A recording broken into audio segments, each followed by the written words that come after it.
Hindi ka naman mananalangin sa Diyos para ibigay sa iyo yung kailangan mo. Hindi ganon.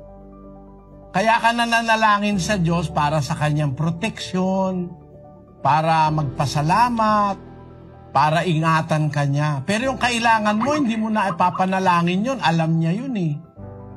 Hindi na dapat yun eh. Bahagi pa ng panalangin yung kailangan mo. Basahin natin ang 6:33 ng Mateo. Datapwat hanapin muna ninyo ang kanyang kaharian at ang kanyang katwiran, at ang lahat ng mga bagay na ito ay pawang idaragdag sa inyo. Magkaroon ka nung kailangan mo, hindi ka kailangan manalangin eh.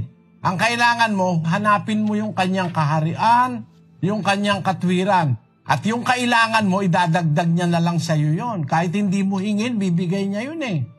O, tuloy natin, kapatid na Daniel. Kaya't huwag ninyong ikabalisa ang sa araw ng bukas, sapagkat ang araw ng bukas ay mababalisa sa kanyang sarili.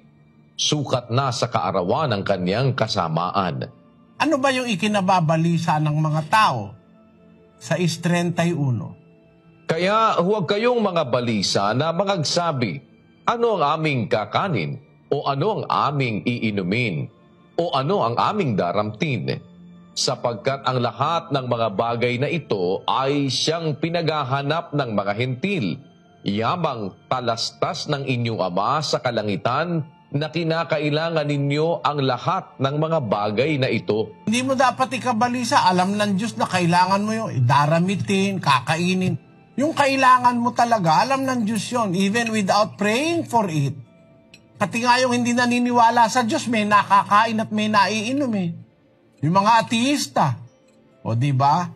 Ibig sabihin, yung kailangan, hindi na yun bahagi pa ng ating dapat na panalangin na ulit-ulitin mo palalo, lalo nang hindi dapat. Kasi kahit hindi mo hingin, pag sumusunod ka sa Diyos, ibibigay niya yung kailangan natin. Ngayon, ang pananalangin na ginagawa natin, yung ating mga kabalisahan, mga problema sa buhay, para sa proteksyon ng Diyos, pag-iingat ng Diyos. Basahin natin ang Filipos 4:6. Huwag kayong mga balisa sa anumang bagay, kundi sa lahat ng mga bagay, sa pamamagitan ng panalangin at daing na may pagpapasalamat, ay ipakilala ninyo ang inyong mga kahilingan sa Diyos. Tayong mga kahilingan sa Diyos, sa panalangin, bunga ng kabalisahan sa buhay. Sa buhay kasi marami kang ikinababalisa. Halimbawa, ikaw ay lalaki, pupunta ka sa trabaho, iiwanan mo yung asawa mo at mga anak. Minsan sa lugar nyo, merong mga taong masasama, may mga magnanakaw. Ikinababalisa mo yon. Kaya bago ka umalis, mananalangin ka, Panginoon, pakiingatan mo po ang aking asawa at ang aking mga anak, ang aking pamilya. Sana po'y proteksyonan mo sila laban sa masasamang tao. O kaya, halimbawa, sa inyong lugar, dikit-dikit ang bahay. Pag nagkasunog, maaaring masunog pati bahay mo. Nananalangin ka na, Panginoon, sana po, huwag magkakasunog sa amin. Pakipanalangin mo na pati yung mga katabi mong squatter, kaawa naman po.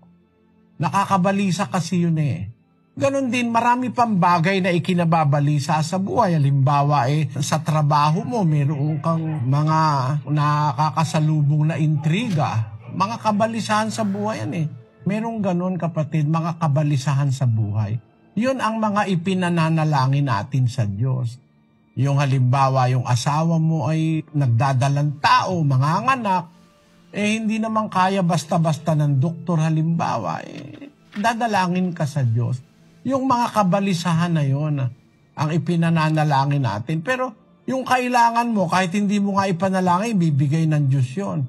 Lalo na, pagka uulit-ulitin mo pa, bigay mo ang pagkain sa amin araw-araw, bigay mo para bang gutom na gutom ka, bigyan mo kami ng kakanin sa araw-araw, ulit-ulit mo sinasabi, parang bingi yung Diyos, nakaka-offend sa Diyos yun.